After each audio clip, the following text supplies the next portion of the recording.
Welcome, welcome. Well, I did a video before called Raising a Blended Family in Jamaica. And since I've done that, I've thought of a few more things I want to share with you guys. So I'll link to that other video up here. And if you want, you can go back and watch that first and then come back and watch this. Maybe it'll make more sense. Who knows, right? So between my husband and myself, we have 6 children. And the way that the kids are, like they came, we had two first, and then there were some years, and then two more, and then years and two more, right? So kind of raised them in batches of two, which was fun because they played with each other and they did all kinds of got up to all kinds of adventures with each other, and they had a lot of fun. And so they're all close. The whole family are tight. They're really tight, but you definitely have those relationships of the two and the two and the two.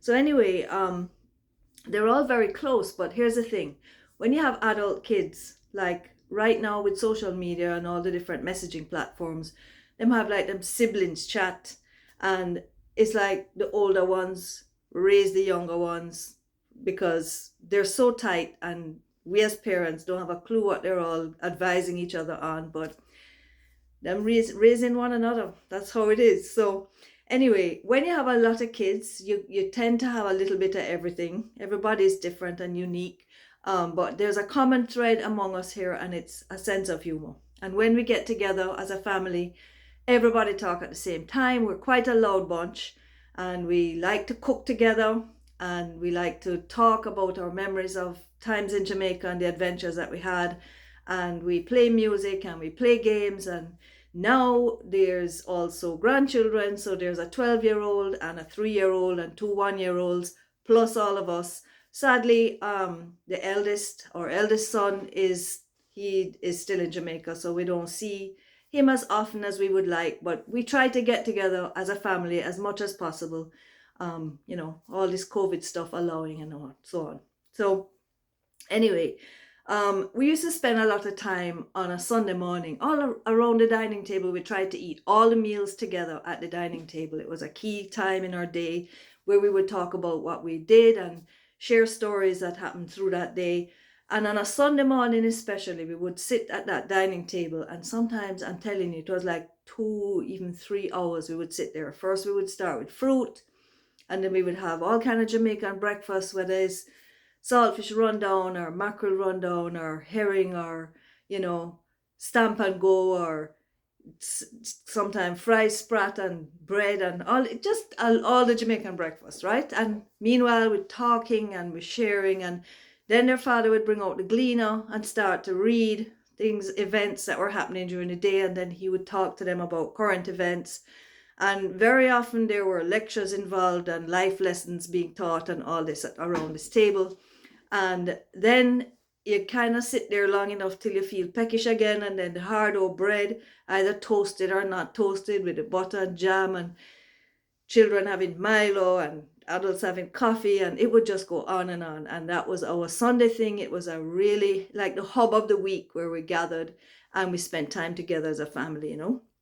So another thing is that we had, and this is kind of a switch, but we had a lot of dogs. We had German Shepherds, we had Bull Mastiffs, we had Rottweilers, we had Catahoula Leopard Hounds, and then we had some mixes of them. And I used to raise a lot of puppies. I used to really enjoy that. I did it with my mother as a little girl. We had Irish setters and used to take them to show and all the rest of it. And then when my kids were growing up, I used to raise the puppies of all those other dogs I just told you about, the Rottweilers, Bull Mastiff, etc. And so we would always have even up to about 7 dogs at a time. And luckily we're on a farm, so they were running around outside, and occasionally you have your special one that you always want inside. And if you step out though to the car, they're all around you, like everywhere you look is a dog. So, and it was fun. They used to run up and down with the kids when they went for walks on the farm. And that's the other thing, because we lived up on the hilltop, the kids had to find ways to entertain themselves. And I know in a previous video I've talked about how they played all these different video games, but they used to do other things. Like when they were little, we had this red wagon, and the older ones would pull the littler ones around, and they would build like tents in the living room, and it was pure giggling and carrying on in there, and just fun. And I know that the girls would set up like shop and put price tag on things, and they would bring out all their toys or jewelry, and they'd be like selling to each other. And they would set up library. One of them in particular, she used to set up like a library, and they could come and borrow books, and they were imaginative, you know. This was before cell phone and internet just upheaved everything and just took over people's lives. And it was a simple way of life, a simple way to raise the kids, and I just really loved it. I did. And then there was my mom. My mom played a huge role because although she had a stroke in her early 50s, so she couldn't really speak much. When we used to go up and down and do our business or go and buy supplies, she was always there. And she would have the kids climb into her bed or climb up on her lap, and she would read to them. Like, she couldn't really read because of her stroke, but she would put the book, they would turn the pages and sit in her lap, and they would sit and listen intently while she would say like, "Woola woola woola woola woola, woola woola woola woola woola." So she wasn't saying anything really, but she said it with such expression and such excitement, and you know, all the intonations. And so the kids would just sit there and listen intently, and they loved when she did it. And she of course loved it all the more when they climbed up in her lap.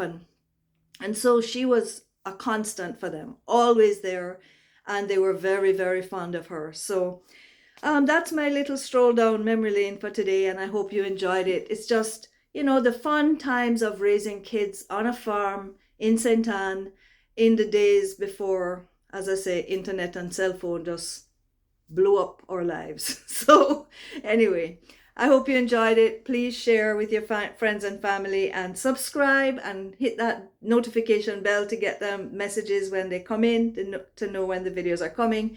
And I'll see you on the next one. One love.